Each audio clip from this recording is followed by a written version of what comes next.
गुरु की पूजा करने का फल क्या है? महाभारत में भगवान वेदव्यास जी ने लिखा, गुरु मभ्यर्च वर्धन्ते आयुषा यशसा श्रिया। गुरु की पूजा करने से, गुरु की आराधना करने से, गुरु की उपासना करने से, गुरु में श्रद्धा भक्ति विश्वास रखने से सबसे पहले आयु बढ़ती है, आयु की वृद्धि होती है। हमारे गुरुदेव की भी आयु 100 साल नहीं थी, 100 साल से कम की आयु थी। एक बार तो उन्होंने मन बना भी लिया था निकलने का। सारे शिष्यगण जब रोने लगे और शिष्यों के मन में यह भाव रोते वक्त आया, हमारे गुरुदेव को तो परम संत बाबा देवी साहब ने आशीर्वाद दिया है 100 साल तक जीने का, अभी तो 100 साल पूरा नहीं हुआ है। गुरुदेव ने कैसे शरीर को छोड़ दिया? जैसे मन में हुआ वैसे ही घंटों से जो निष्प्राण हो रखे थे, गुरुदेव की देह में चेतना आ गई और कहते हैं, तुम लोग क्यों रो रहा था? मैं मर गया था।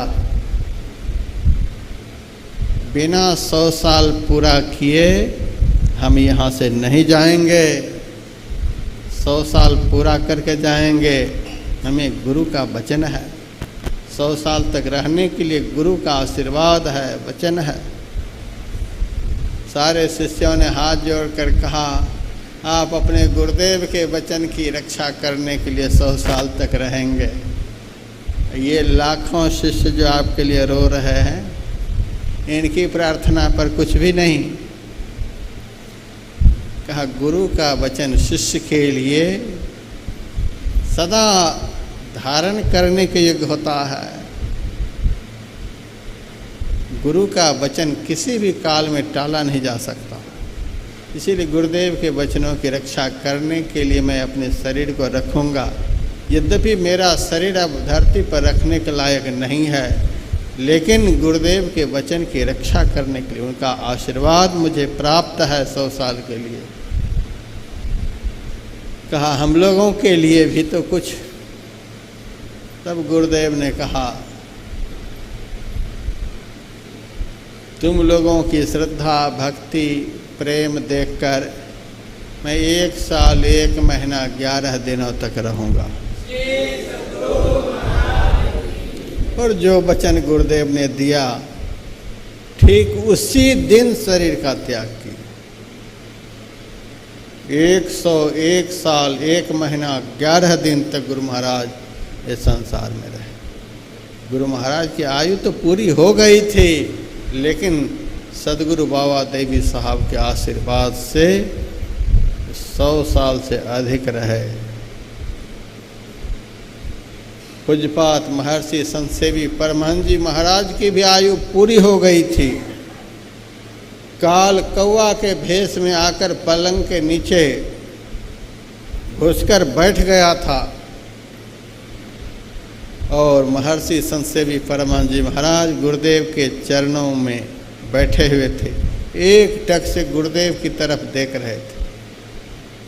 वे देख रहे थे गुरुदेव की तरफ और गुरुदेव देख रहे थे उनकी तरफ।